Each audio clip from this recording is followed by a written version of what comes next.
Mesdames et messieurs, mon général, monsieur le préfet, je voudrais saluer tout particulièrement également nos invités étrangers qui sont ici présents, qui nous font l'honneur de leur participation. Je voudrais remercier aussi, mesdames et messieurs, les présidents et directeurs généraux, et tout particulièrement Stéphane Richard. Et puis je voudrais aussi saluer le président du CEIS, mon ami Olivier Darasson. 8e édition consécutive. En 8 ans, le nombre de participants a été multiplié par 8. Vous ne vous y êtes pas trompé. Ce forum international de la cybersécurité, initié par la Gendarmerie nationale, soutenu par notre région avec le CEIS, c'est aujourd'hui un rendez-vous incontournable. Je n'ai pas besoin de vous dire, à vous, mesdames et messieurs, qui avez fait le choix de l'île et de la région pendant ces 2 jours, que la cybersécurité relève d'un enjeu stratégique. Je voudrais rapidement vous dire pourquoi notre région est partenaire et comment aussi notre région, qui est aujourd'hui centrée sur un véritable dynamisme en matière de cybersécurité, entend faire davantage encore.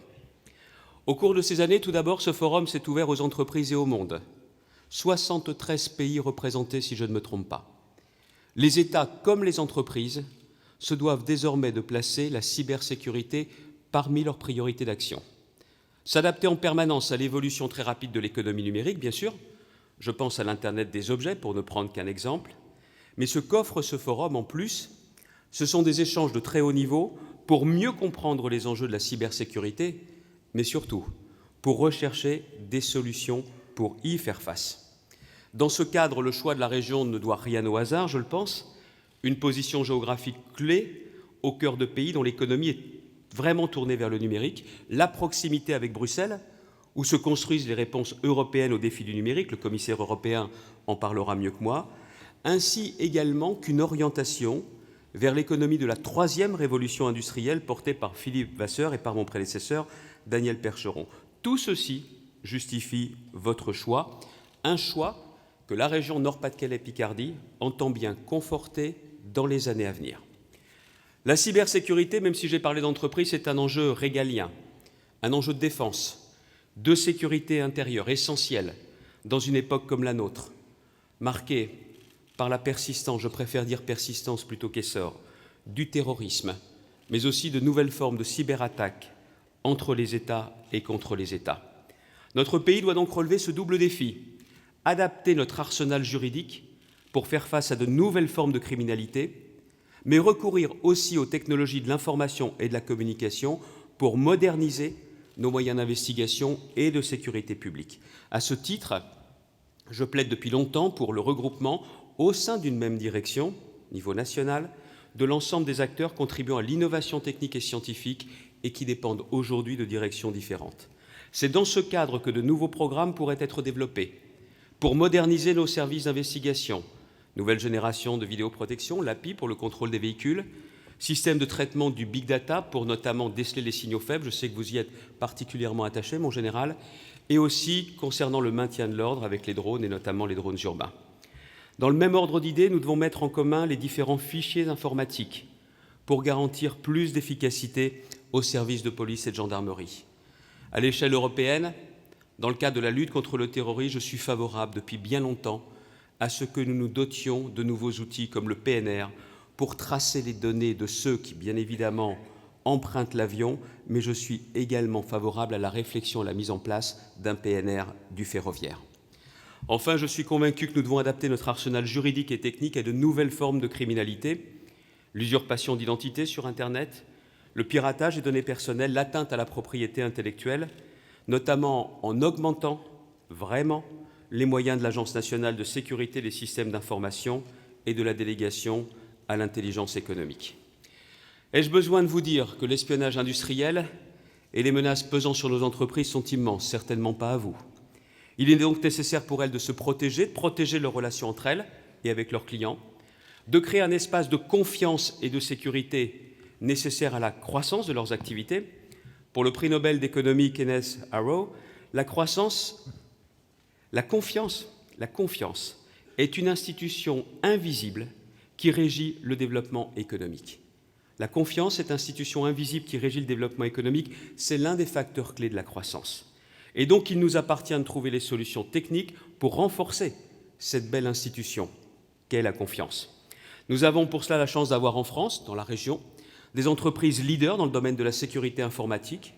Et je ne parle pas seulement des très grandes entreprises, mais aussi de PME innovantes, voire de start-up. C'est un secteur d'avenir dans lequel nous devons savoir investir. Et je le dis également, il ne s'agit pas que d'un sujet d'experts. Tous nos concitoyens sont concernés, dans leurs relations numériques avec les entreprises, avec l'administration aussi, et dans leur vie de tous les jours, de plus en plus exposés à l'utilisation non souhaitée des données personnelles, mais de cela, vous pourrez débattre avec Madame la Présidente de la CNIL.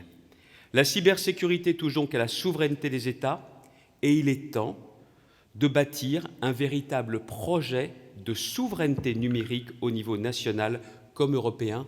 Des rencontres comme celle-ci doivent y contribuer. La région Nord-Pas-de-Calais-Picardie est appelée à jouer un rôle important dans ce domaine. Tout d'abord, j'ai souhaité que la région se saisisse pleinement des questions de sécurité et y prenne toute sa part aux côtés de l'État, pas à la place, en plus. Je sais que ce ne sont pas des sujets normalement investis par des collectivités comme les conseils régionaux, mais si la sécurité est un défi dans ma région, c'est un défi pour le conseil régional. Sécurité dans les gares et dans les trains. Sécurité aux abords et dans les lycées comme des centres de formation. Sécurité aussi dans les zones frontières qui font hélas l'actualité, le long de notre frontière avec la Belgique, mais aussi à Calais où je me rendrai en fin de matinée. Nous ne pouvons pas être absents des politiques de sécurité qui concernent directement notre territoire, nos concitoyens, nos entreprises. Et la région sera particulièrement attentive dans la mise en œuvre de ses propres politiques aux questions de cybersécurité, qu'il s'agisse du renforcement de la vidéosurveillance, qui ne doit pas être piratée, du développement de la télémédecine, auquel je crois puissamment, qui doit garantir la confidentialité, ou du déploiement de nouveaux services d'e-administration qui doivent être synonymes de facilité. La région, du fait de sa compétence en matière de développement économique, ne peut pas rester absente des questions de cybersécurité, car c'est une menace pour nos entreprises, que nous pouvons aider à investir pour renforcer leur protection, et une opportunité pour celles qui développent des produits susceptibles de garantir la sécurité et la confiance des clients. Il serait même logique que nous aidions les entreprises de notre territoire à améliorer leur sécurité au moyen de solutions produites par des entreprises du territoire. La cybersécurité, d'ores et déjà, ce sont 6 500 emplois et davantage à l'avenir. Nous avons la chance d'avoir un très riche tissu d'entreprises de taille variée qui se sont créées dans le domaine du numérique. Je pense, pour ne citer qu'elles, à Dimiotis, dont les certificats numériques équipent aujourd'hui Matignon ou l'Élysée. Le parc d'activités Euratechnologie, qui doit beaucoup à Pierre de Saint-Ignon, rassemble ici à Lille de très nombreuses start-up et a créé le cluster CNSCS, consacré à la confiance et la sécurité numérique. Notre volonté, c'est aussi de repérer les meilleures start-up françaises et européennes en la matière, et ce forum va nous y aider. La région finance Euratechnologie et sera très attentive au développement de ces entreprises grâce à ses outils financiers, comme la Banque régionale d'investissement que nous sommes en train de mettre sur pied. Vous avez des projets, nous vous trouverons des financements. En matière de cybersécurité, nous disposons déjà de formations d'excellence, 22 précisément, à l'image de la licence professionnelle cyberdéfense anti-intrusion des systèmes d'information de l'IUT de Valenciennes-Cambrai-Valenciennes. Et je souhaite également que l'on puisse développer l'offre de formation si vous avez des besoins de formation pour vous implanter ou vous développer. Nous allons continuer à contribuer au rapprochement entre l'enseignement supérieur, la recherche et l'entreprise, au moyen de notre société d'accélération dans le transfert de la technologie, de la création de prêts en R&D pour les entreprises, et aussi, la région va mettre en place des prêts en R&D spécifiques afin de financer les prestations des laboratoires de recherche dans la région. Prêts remboursables uniquement lorsque le produit arrivera en phase d'industrialisation. Il s'agit d'un levier important pour inciter les entreprises à investir dans la recherche locale.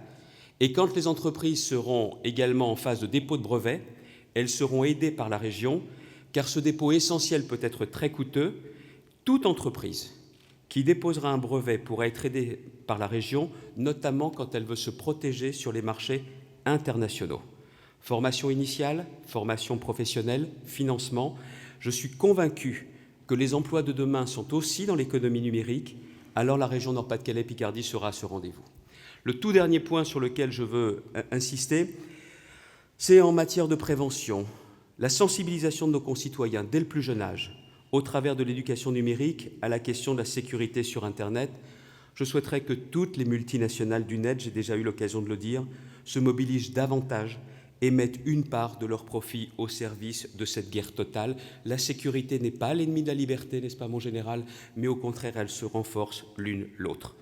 Aujourd'hui, il serait irresponsable de ne pas inclure les menaces dans l'espace numérique parmi les dangers qui guettent nos concitoyens dans leur vie quotidienne. À nous d'être précurseurs en la matière. Ce forum de 2016 n'est donc pas tout à fait comme les autres. Il se situe dans le contexte de l'état d'urgence que nous connaissons et qui nous impose de nous armer, ou peut-être de nous réarmer, pour faire face à de nombreuses menaces. Il prend place aussi dans un mouvement de réglementation nationale et européenne. Le thème de l'édition 2016, Data Security and Privacy, rencontre l'actualité communautaire, avec la publication cette année du règlement européen sur la protection des personnels et la directive NIS. L'actualité française avec la mise en œuvre de la nouvelle stratégie nationale de cybersécurité et le projet de loi sur la République numérique. Vous aurez la chance de pouvoir échanger avec des représentants du gouvernement, avec des commissaires européens, avec bien évidemment des invités étrangers. Nous comptons donc sur vos échanges et sur vos travaux pour avancer collectivement sur de nouvelles solutions de cybersécurité, protégeant au mieux nos États, nos entreprises et nos citoyens, et la région Nord-Pas-de-Calais-Picardie entend bien se situer au premier plan dans ce nouveau défi. Je vous souhaite un excellent forum, je vous souhaite de découvrir pour certains la région Nord-Pas-de-Calais-Picardie et peut-être d'avoir envie d'y investir. Merci à vous.